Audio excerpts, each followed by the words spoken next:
So for me, my own healing, my own growth, my own maturation is hand in hand with my creativity. And that doesn't mean that, I think a lot of times so much of our creativity comes out of our brokenness. So I'm not suggesting that only virtuous people can be creative. But it's that in learning to deal with our brokenness, that we have this sort of opening in ourselves to do creative work that hopefully is a contribution to the world around us.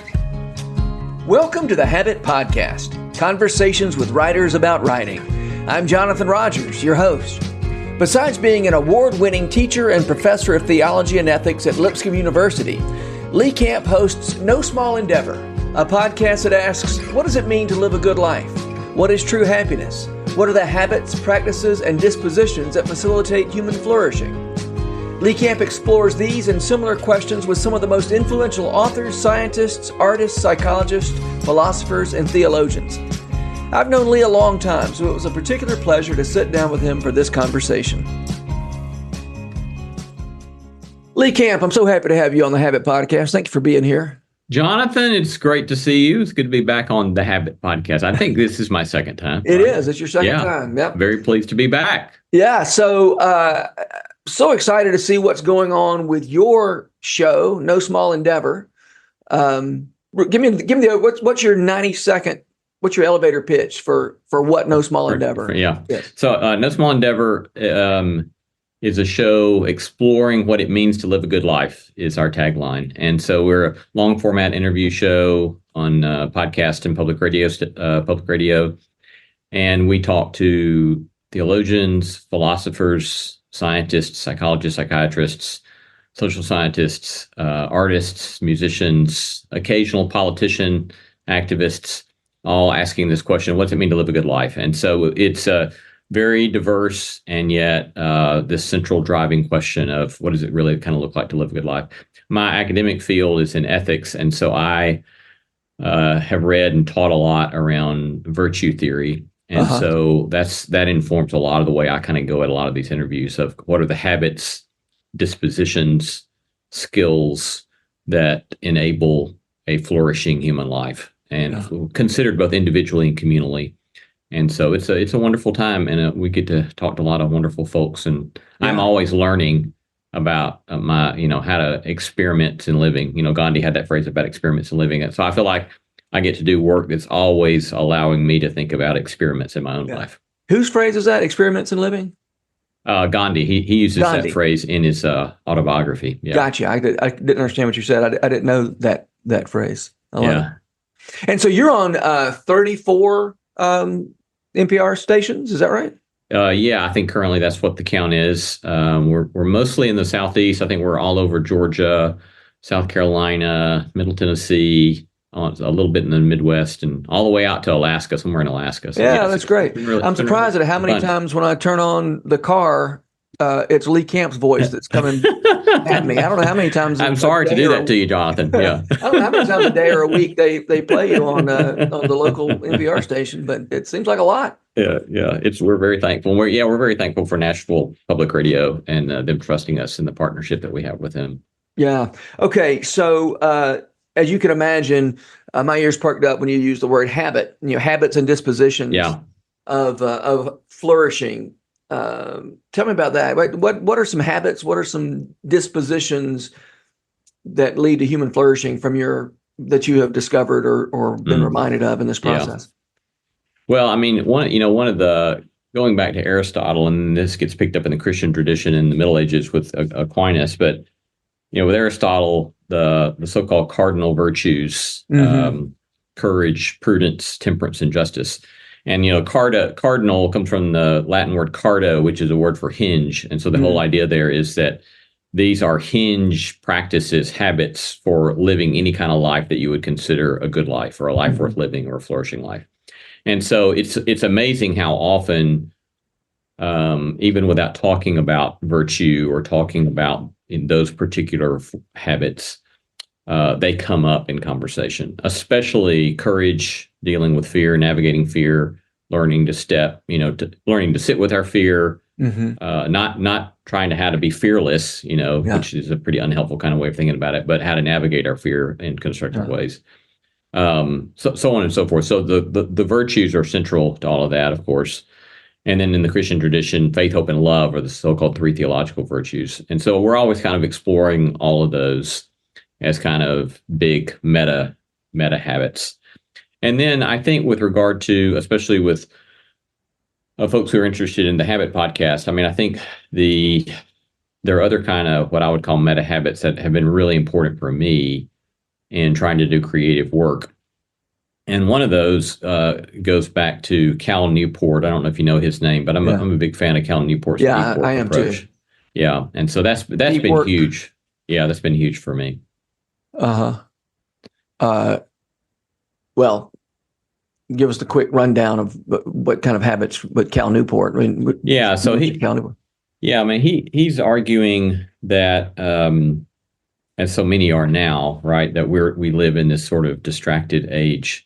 And he makes the case that when we allow ourselves to be constantly distracted, we're actually rewiring our brains in such a way that we cannot do creative work. Yeah. And so unless you really find ways to get around that, you can't do anything that's creative in the world. And then he's also drawing on a lot of research that's been done on willpower, and contends, and in a helpful way, I think, that we best understand willpower as analogous to a muscle. Yeah. And so you can make it stronger, but you still only have so much in a day. Yeah, you can't make it infinite.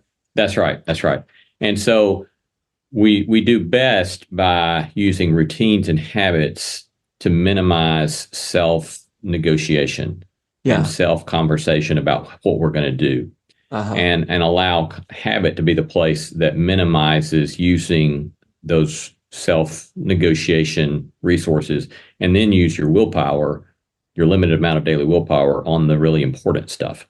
Yeah. And so the important stuff in this case being these times of so-called deep work, which is simply deeply focused work on some given area that relates to your professional endeavors or your vocational endeavors, where you set that side of time and that's all that you're doing. So, he has these routines. And so I have my own routines about how I go about doing that. But it's really setting this time aside. And he contends, and this is true from my experience at least, that even advanced deep work practitioners you really only get about up to a maximum of 4 hours a day of really focused creative work. And, for me, I would say the average is more like 2.5 to 3 hours a day. Yeah. But when you do that, it's amazing how much you can get done if you really do it and lean into it. So that's been huge for me in the last 5, 6, 7 years in trying to do the work I'm doing. Well, I mean, talking about brain wiring, the fact that I do so many different things on this laptop that I'm looking at you through right now means that whenever I try to be productive, whenever I try to write looking at the laptop, my brain and my body say, "What? I don't know what we're doing right now." And so I've started a practice of, you can see behind me, I've got this alligator behind me, this in my backdrop, which I think is a good way to remind podcast guests what's at stake if they don't screw it up. That's right. That's right. Yeah. But my new practice is to when it's time to say write fiction, to turn around to the other side of the table and face the alligator. Huh. I call it facing the alligator, where I'm saying to myself, I know there's a lot of different things that happen on a laptop, but I'm going to, tell my body when I'm facing this way, and I've just got my notebook, no electronics, we're facing the alligator. I'm trying to train my body that when I'm sitting at the other side of the table, because I don't have another room I can go to. Right. But I do have the other side of the table, and I can face away from. I can not look at a screen while I'm doing this work. I think I've never really learned how to compose on a screen on a computer. Yeah. Really. Anyway. Yeah. So. I think that's great. I mean, for me, and this is another. We had an interview with Charles Duhigg, who's got that big bestseller on habits, The Power of Habit, and and he talks about how we typically think about a habit as kind of the routine that we do without thinking. And he says it's better to think about a habit as first the cue that gets you into the routine, and then the routine is second, and then a reward at the end. Uh-huh. And he says, if you really want to change the routine, you've got to think about the cue and the reward and configure them appropriately. And he does a really helpful job in his book, I think, about kind of describing what all that entails and looks like. But there I hear you saying you're using this physically turning your body and setting yourself in a new place as the cue. Yeah. And then you do your routine. And I don't know what your reward is on the other side. But yeah, hopefully I think a book. Yeah. Yeah. But I don't have the reward. I need to think on that. Yeah. Kind of on a daily basis, what the reward might be. I mean, actually, I go out and look at my little cherry tomatoes. Once an hour. Whatever it is. Yeah, that's right. Yeah. This time of year. Yeah, for me, I this summer, I've not been happy. I'm really happy with my morning routines, which is kind of deep work, first 90 minutes of the day. And then I do odds and ends and emails and chores and errands. And then I try to do another 60 minutes of deep work before lunch. Mm-hmm. And so that's always been super productive. But I hadn't been happy with my afternoon routine for years. And so when I read Charles Duhigg's book here a couple weeks, 3, 4, 5, 6 weeks ago, whenever it was, I thought I'm going to try to have a new routine for my afternoon. And so I kind of fashioned that. In actually talking with him in the interview, he said, well, you could do this and you could do this, think about it this way. And so it's given me a new routine for the afternoon I love. Now I feel productive again with the afternoon. But my reward at the end of the afternoon is to go drink a beer. And so I have a very clear, this is my reward at the end. If I really do all this stuff, that's my reward. Mm-hmm. And you don't cheat? No, I haven't cheated on myself so far. Yeah. Well, good. All right. So you mentioned that you are that you teach ethics. Yeah. And yet you're suspicious of ethics in some ways. Yes. Very much so. You speak of the grave damage ethics is doing to human flourishing. That caught my attention when your publicist sent me that on a list of things you like to talk about. I was like, I want to hear more about why Lee Camp is opposed to ethical behavior. Yeah. Well, let's rephrase that a little bit. Yeah, I think that the short speech, and then you can dig in however much this you want. The short version of it is that since the Enlightenment, ethics has become something completely different than it was prior to the Enlightenment, and that prior to the Enlightenment, ethics was typically the discipline philosophy, moral philosophy was about asking ourselves the question, what does it mean to live a flourishing human life? Mm. And then what are the habits, dispositions, skills that constitute such a life? But following the Enlightenment, and the historical reasons are interesting in Europe, but following the Enlightenment, ethics became this sort of question about what are the right things to do without any concern for a rigorous conversation about human flourishing. Mm. They just wanted to know, what's the right thing to do? Tell me the right thing to do. Give me the rules. And so kind of after the Enlightenment, all ethics becomes legalistic because legalism kind of is, it could be defined as a focus upon the rules without concern for the end toward which the rule is pointing us, right? And so on the right, on the left, ethics becomes legalistic. Deontology, just focus upon the act. It does become legalistic. Utilitarianism, which says let your act maximize pleasure or happiness. That is kind of asking a question about human flourishing, but it's a very thin understanding of it. Mm-hmm. And so in the Western world, ethics becomes a privatization, we might say, of the good. What do I want to do?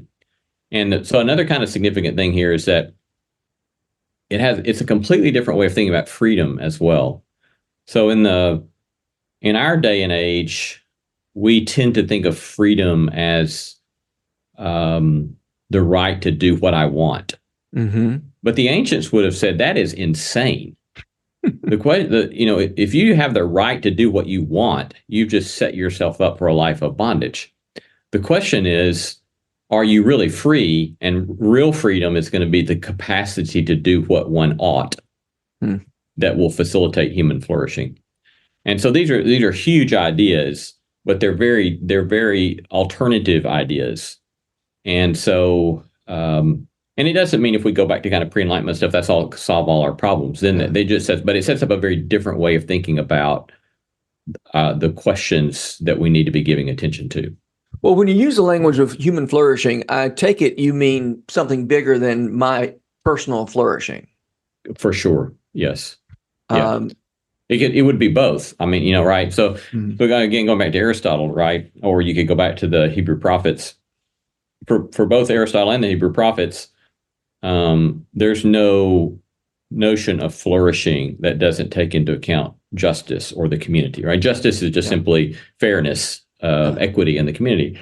And so for Aristotle, because we are social creatures, you can't talk about eudaimonia, happiness, blessedness, flourishing apart from talking about community. Yeah. And similarly for the Hebrew prophets, similarly for Jesus, and so forth.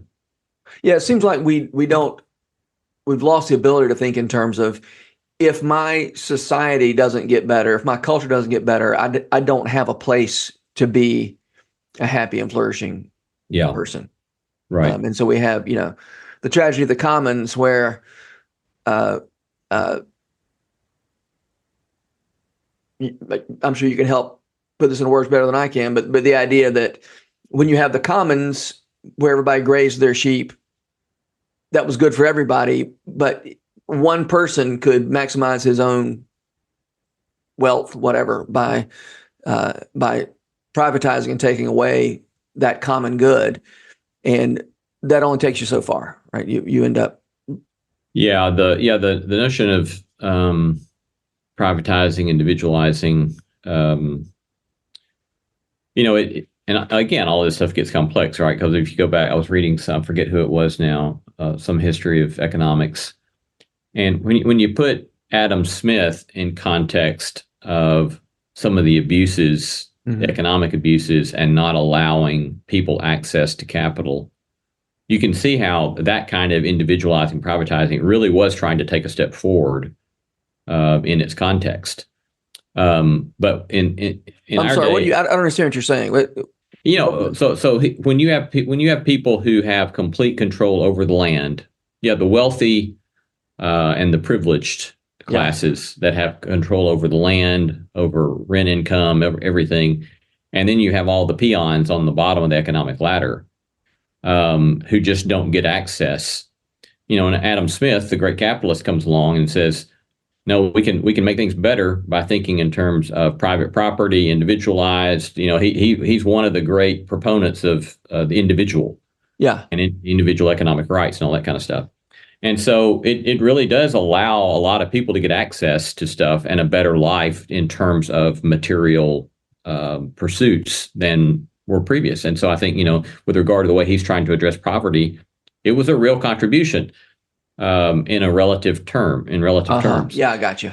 But when it all boils down to, when everything gets privatized and we think about everything being privatized and everything comes down to me and the individual, then all of the concern for community it's like an acid that eats all of that stuff away.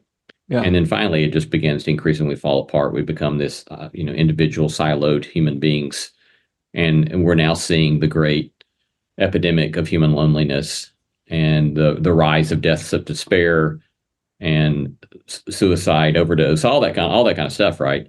Yeah. That kind of, in many ways, is a fruit of the focus on the individual without a concern for community and social connections. Yeah, I guess the Jadis in the Magician's Nephew, who'd rather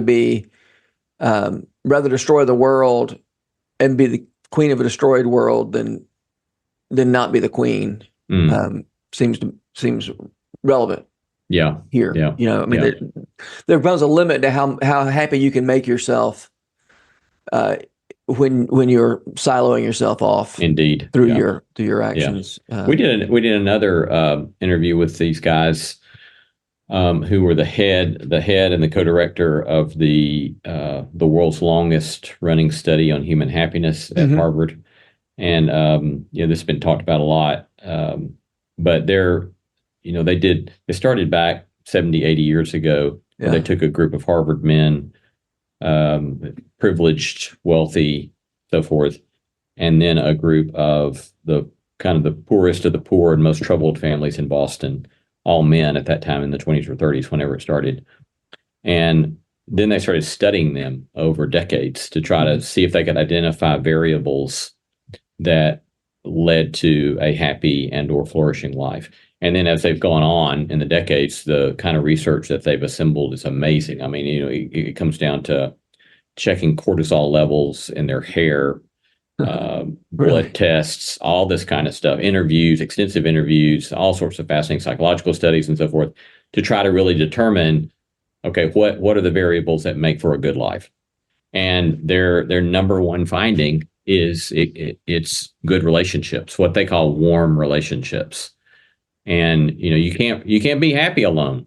Yeah. And moreover, they talk about how the morbidity rates of loneliness are the same as or worse than smoking a pack of cigarettes a day. Yeah, I ran across that recently. I don't know if it was on your show or where it was that I ran across that. Yeah, it's a remarkable study. Yeah, it's just fascinating stuff. Yeah.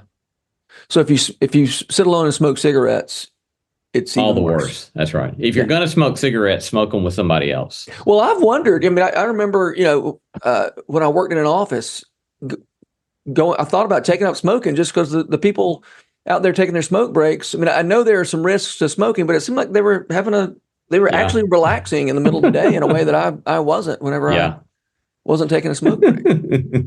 But I'm happy to report that I did not take up smoking. Yeah. But they seemed like they were having a great time. Yeah. Maybe we can find even healthier ways. Yeah. To enjoy one another. Yeah. Yeah. Right. Did your high school have a smoking area, a smoking barrel?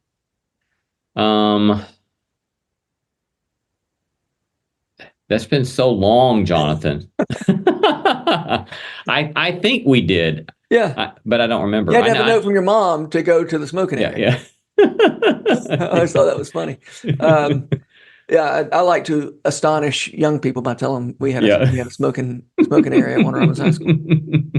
But anyway, we're off track here. So to return to the idea of ethics, you're saying the way we would define ethics since the Enlightenment has privatized ethics in such a way that that's the danger to human flourishing, that you see ethics. Insofar as you see ethics as a threat to human flourishing, you're talking about the kind of ethics that privatizes and individualizes our behavior. Yes, but more as well, and that the whole frame of it isn't asking the question of the good. Right, so it's asking the question about the right and wrong, but it's not asking the question about the good. Right, so so the good is thought of in terms of the telos of being human. What's the end goal? What's the purpose? What's the aim? What does it substantively mean to live a good life? Yeah, and you can go through ethics classes these days, where they'll give you all these dilemmas. Right? Do you? Yeah. And some of them are kind of horrific, but do you kill the one to save the nine? That kind of stuff. Do you turn the switch on the track to kill your child and save 20 people on the other track, or you let it go on through and kill the 20 and save your child? Yeah. And of course, a life, any kind of life, often will lead us to dilemmas, true moral dilemmas. But the way a lot of contemporary ethics does is it starts with dilemmas, forcing us to answer the question, what's the right thing to do? And then depending on how you answer that question, it says, well, you're a deontologist. You're just focused on the acts and you're not thinking about consequences. Or you're a utilitarian. You don't care about the act. You just think about maximizing saving life. But that's all focusing upon the act in some way, the right and wrong. It's not asking about the good. And so again, all this stuff prior to the Enlightenment was saying, no, you got to start with the question of the good. And then all of our reasoning has to revolve somehow about a life that constitutes or leads toward the good. And so they're very, very different sets of questions. And those different sets of questions lead to profound differences in the way we think about the meaning of our life. Yeah. Okay. Can we talk about the connections that you see and that you've learned between human flourishing and doing creative work? That's kind of a broad question, I realize, and we can be. I can ask something more specific if it's helpful, but yeah, come at me again with that. I think yeah. So, human creativity, human flourishing. I know a lot of people listen to this podcast have a general sense that their own flourishing, both their own flourishing in their life, is increased by doing creative work, making things, the joy of making things. At the same time, that's the means by which they understand their contribution to the flourishing of others. Yeah. Right. It's by doing creative work. And I do think, I really do feel very strongly that as we try to make things better for the people around us, we are creating the kind of world that we want to live in.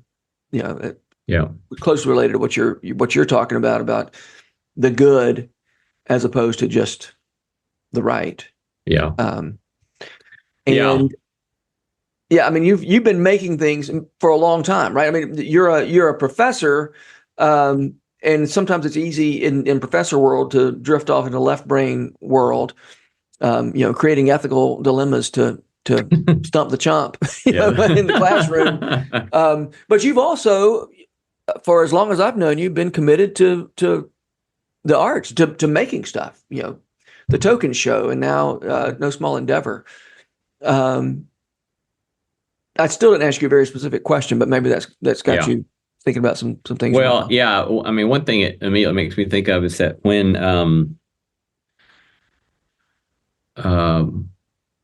so Token Show, for those who don't have any idea what in the world that is, this was a live stage variety show where we had each episode was kind of geared around some sort of question about moral philosophy or social ethics or some theological question. And we'd have a band and we'd have guest vocalists and interviews and comedic sketches and all that kind of stuff. So that actually, for me, came out of a period of a lot of kind of personal difficulty. And I was kind of in this period of kind of recovering my life. And the pursuit of that came, and my openness to that came as I took more seriously being healthier myself and pursuing new ways of living that could facilitate my own flourishing and the flourishing of my family, my relationships, and so forth. And so in my mind, these are like immediately linked. I don't know how for myself, one can do a lot of creative work. For example, I'll just speak for myself.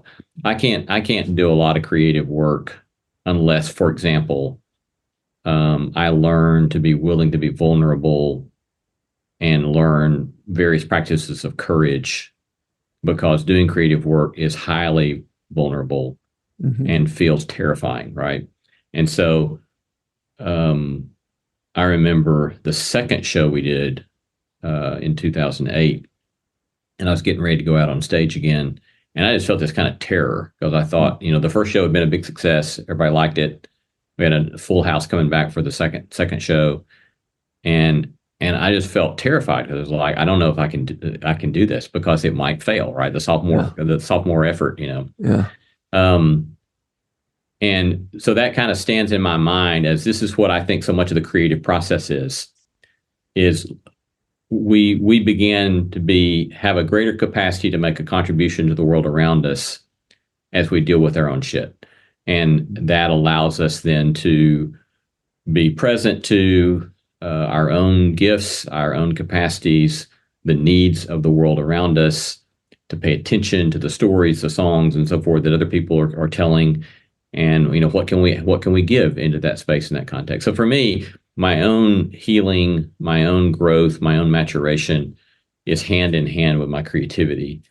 And that doesn't mean that, I think a lot of times so much of our creativity comes out of our brokenness. So I'm not suggesting that only virtuous people can be creative. But it's that in learning to deal with our brokenness, that we have this sort of opening in ourselves to do creative work that hopefully is a contribution to the world around us. Yeah.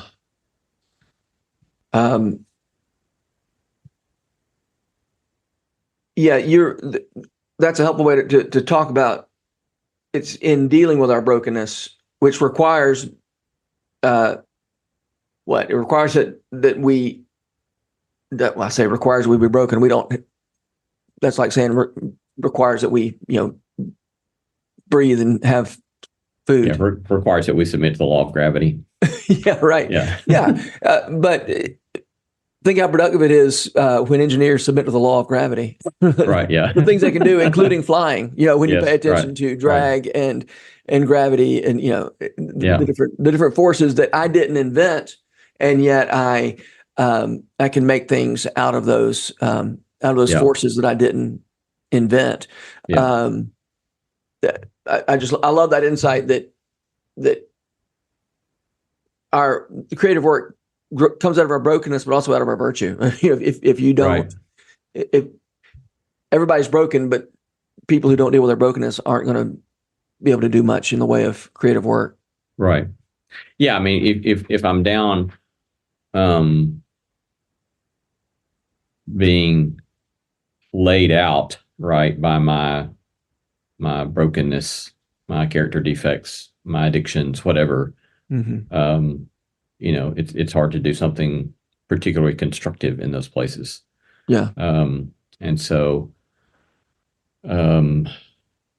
learning to find other ways to live and move in the world, I think, then makes space. And I think that another kind of thing that I think is crucial about all of that is that all of that brokenness becomes, it does become fuel for creativity, but it also can help inform our own dispositions. So I think someone, for example, who's trying to do creative work out of compassion is a different kind of creativity than someone who's doing it out of just being pissed. They both can be very creative.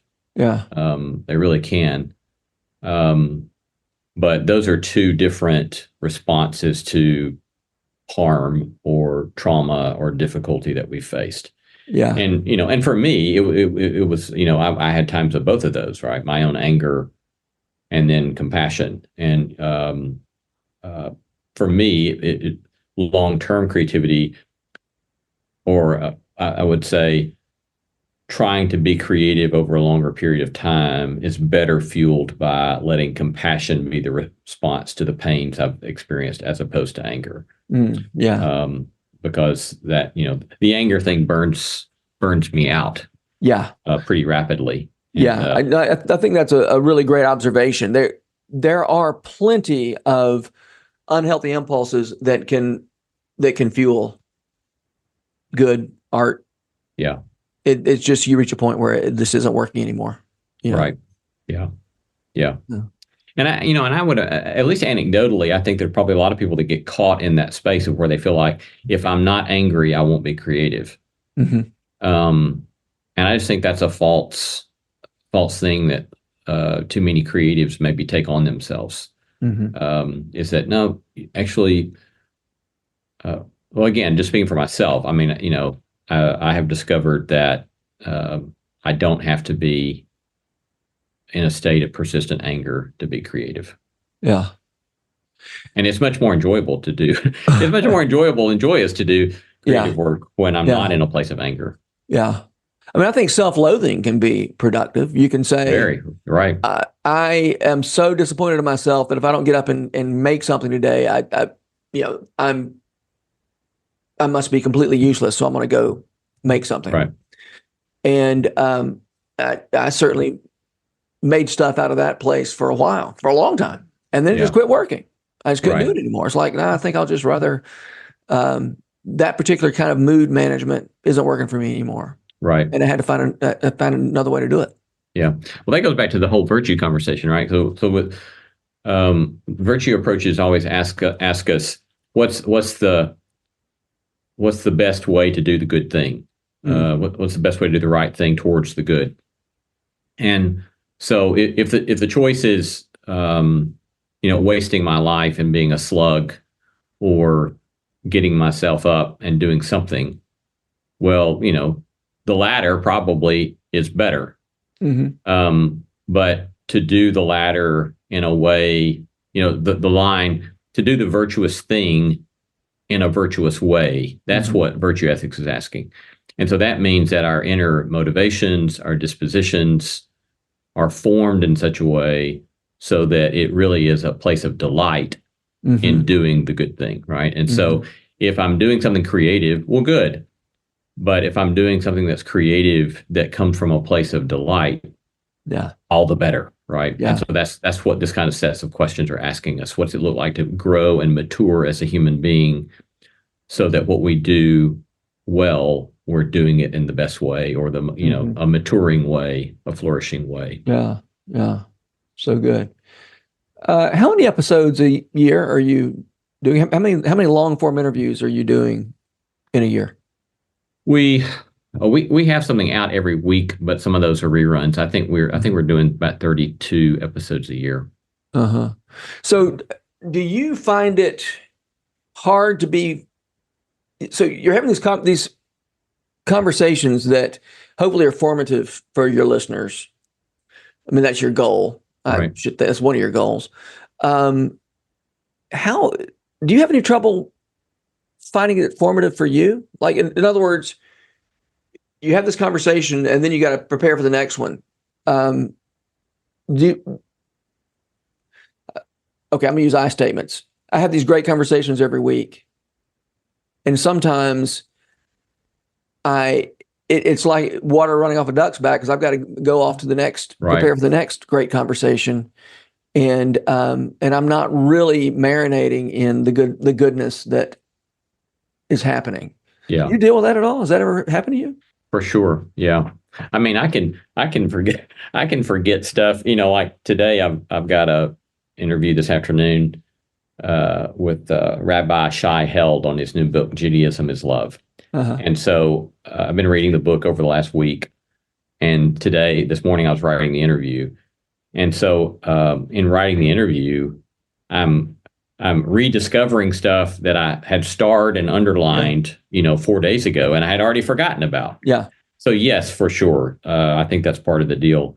But one thing that I have been doing recently as a sort of antidote to that is that I have been trying to just slow down and at least camp out on certain ideas and or books, and just sit with them for a long time. So right now, I'm got two particular books that I picked up reading when I was doing some study abroad last semester. And, one's a contemporary theologian, and one was Epictetus, 2nd century AD, Greek philosopher. And I found what they said so important and so potentially transformative for my life and the way I understand life, that I'm thinking I really need to get this stuff down. And so I usually don't read books more than once, but I'm replowing these books repeatedly to try to really get it down. And then once I really get it down, then I'll go on to something else. And so I'm trying that for this season of my life. I'm still reading all this other stuff for interviews and so forth, but really find the things that I think are going to be most formative for me and sit with them for a long time and see what happens. Yeah. Well, all right, we got to wrap this thing up. Feel like we could talk all day, and maybe we should someday just talk all day. That's right. That's right. We won't subject the listeners of the Habit Podcast to that.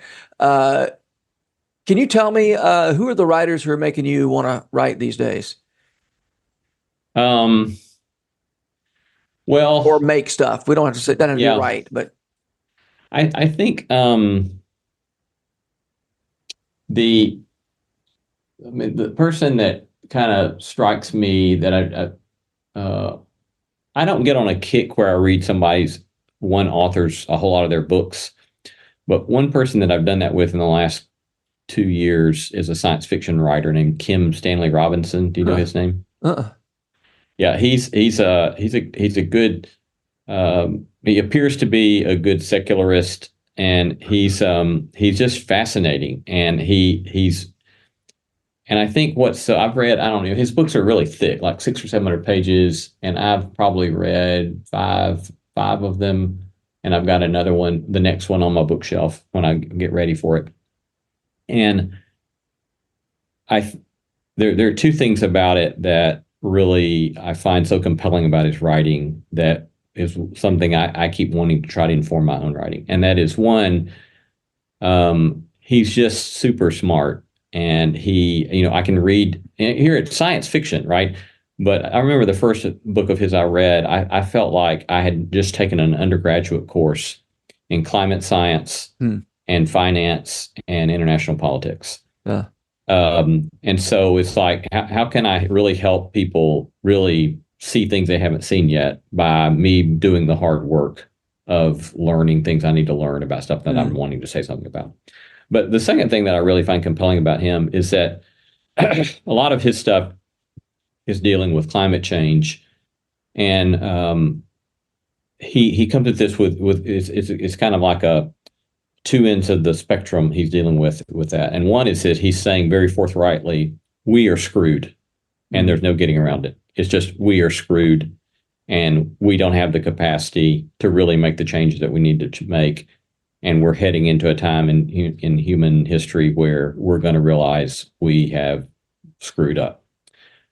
But then he holds on to that, a sort of hopefulness about the possibility of love and justice and mercy, so that we can learn, even though we're going to learn the hard way. We can learn, and we can find ways to fashion a shared life together, to go on, And so I think it's that combination of being very sober-minded and hopeful at the same time that I also find admirable and exemplary, because I think desperately we all need that. In this book I was just talking about, I just read, and he quoted G.K. Chesterton, where Chesterton says, we don't need to think of the world, our place in the world, as this kind of cold compromise.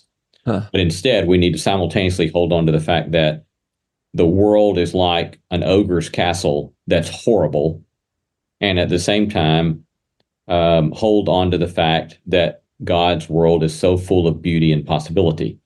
And we need to be able to simultaneously storm the ogre's castle and then go home at night to our cottage and be grateful for the beauties of the life that we've been given.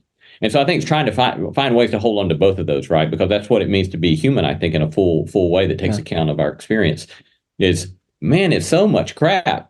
Yeah. But then how do we then find some sort of way through our creativity and through our creative work in the world to try to make a contribution to that, to speak up about that, but still live a life of gratitude and possibility and hope in the midst of all that? Sounds like a helpful way of talking about the virtues, too. Yeah. Sober-mindedness and hope. Yeah, that's right. Well, Lee Camp, thanks so much for being here. This has been great. Thank you, Jonathan Rogers. I've very much enjoyed it. It's been lovely. Well, keep doing the good work you're doing. I really appreciate it. Yeah. Thank you very much. The Habit Podcast is brought to you by The Rabbit Room, where art nourishes community and community nourishes art. You can support their work, including this podcast, by becoming a member. Visit rabbitroom.com/membership. Special thanks as well to Taylor Leonard for letting us use her song Diamonds as the theme music for the Habit Podcast. You can learn more about Taylor and follow her work at taylorleonard.com. The Habit Membership is a library of resources for writers by me, Jonathan Rogers.